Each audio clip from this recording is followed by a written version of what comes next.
di bahagian betis, kita akan angkat kaki ke atas. Jadi ini adalah dipanggil counter stretch mechanism, dan itu anda perlu buat sehingga anda kurang rasa cramp.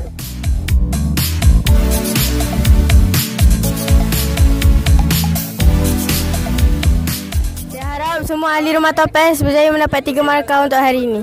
Untuk Rumah Emerald, saya harap semua ahli Rumah Emerald dapat markah 3. Jadi saya berharap Rumah Ruby dapat lari betul-betul semangat, dapat 3 semua. Tapi kepada yang tak boleh, saya harap mereka cuba sedaya upaya habiskan. Saya harap banyak ahli survivor dapat markah 3 dan top 20.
Nampaknya murid-murid under 15 lagi masuk ke garisan pendamat.